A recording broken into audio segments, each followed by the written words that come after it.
Blog Talk Radio. Here at ACO Radio, American Communications Online, or any affiliated stations or websites are not responsible for what guest hosts or call-ins may say. All programming is intended for informational and entertainment purposes only.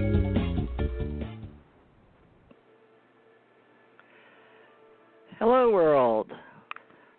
Welcome to Sunday. It's April 26, 2020, and today's show welcomes anyone that wants to join us. The call-in number is 347-945-7207, and today's show is under spirituality. Our Ascension Center Ohana spiritual community has been around, I guess, since the world began communicating.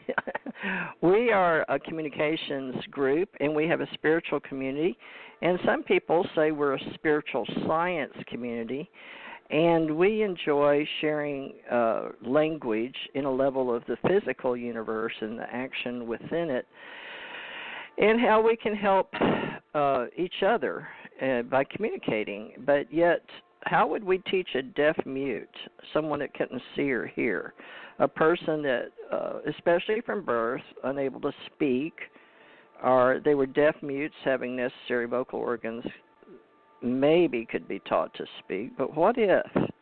It's like today in the universe, the physical universe, we're all here to help each other, or are we? Are you in service to others? Now, we have our self and our other, the inner and outer worlds. And today I've asked one of my long friends from 2012, I met him June 6, 2012, on this show. And he lives with a wonderful woman, Namgal, that is a practicing Lama Buddhist. And I'm not sure how he calls himself, but I do know that he said he would help me, and he always has. He's very kind, loyal, and I'm going to ask him to come on today. His name is Thomas Anthony Sinisi, and he had a biological acceptance of the name Hawk's Blood, and this has some things that he's lived through and experiences, but we want to offer how to be with us and how to, if you'd like to join us, we share art, culture, education, science, technology, history, and folk life, among many things, and our audio and video productions. And this is sponsored through me, Teresa J. Morris Ministries, for educational entertainment, but it's spiritual education today. And so I hope you can hear me. And I learn a lot from people and how they share what they remember or their physical ability to draw from an individual to a speaker or to be a speaker. So I'm about helping others learn to communicate just to each other. And it's, I guess, agree that the language is effective if it substitutes for how to be one by themselves, I guess, how to be. And we have many friends that help us as entrepreneurs learn to do, and we have friends that teach us how to have things, but we're getting to a new world. So especially all over the world, I've got a friend that asked if they could come on the show from Europe, and I gave him this. But, you know, we look at our physical strengths and our potentials and how we can validate who we are as an individual and how we can improve ourselves and how we can improve the physical universe. And this, I hope, is going to be a future for everybody, how your goals stack up with your action and your energy for life, because we're all about suicide prevention and how to keep others sharing the elements, body warmth, food, clothing, shelter, and being mobile. And, you know, the environment is our biggest foe, believe it or not. We have to learn how to take care of ourselves. And how do we share being human in a physical reality when we use the triune or the body, mind, and spirit? so a lot of us in Hawaii got together, and I was teaching. I was called to service. Some people may believe in a higher power, the universal source, as something much, much greater than themselves. And I learned to do that because I knew I had so much to want to know and learn on this universal level of mind and physical life. And we have mental technologies, but we also have psychology and psychiatry and false subjects and workable methods.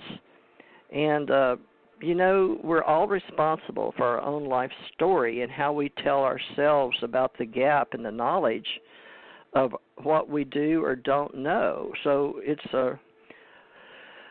up to each individual to choose what they're interested in and how we generate our information. So today we're in a new world all about communication and self-analysis, and how each individual can weather the environment and learn to give up our injuries, especially with people that follow me. I'm a baby boomer age, and this is a time for people to be working together and loving each other. So I've published a few books of where I've been in the past. I'm no longer that person. But at the time that I chose to write books, I was interested in certain subjects that would help me create manuscripts. And so I became an author, and I was hoping I was in service to others. So what happened is I began writing, and my ministry took me to follow Aquarian Age Bookstore, where I was seeking out knowledge. I was a seeker of truth. And since then, I've created a metaphysical, spiritual, conscious world, and so I'm an agent of service to self and others. But Teresa J. Morris Ministries is really about me being Teresa J. Morris, but I was born Teresa Jeanette Thurmond in the United States of America. And I've learned to follow things that I felt emotionally, how I could analyze self, and that took me to a lot of places and to read and analyze, and I got to work for some very great people, but I wanted to know how to find out things, and I needed abilities to have a love and a husband and help me have children, and I would still not be happy. It seemed like I was always having the ability to recall things that happened to me, with sounds and voice and smells, and I learned to be very curious about how I worked from the inside, my inner self. So I started on a journey, and I learned it was called a spiritual path, and we're all on a journey while we're here in physical form. So we search for what works for us. And that's what the Ascension Center is all about, is learning the inner and outer self and being aware. And a lot of my friends that work in the Ascension age, I wrote books 2012 and beyond about the Ascension age and the future, but being in the now as well. And I've created a company because of being something that could talk to me outside of myself around others that were like me, that had a body, a mind, and a spirit.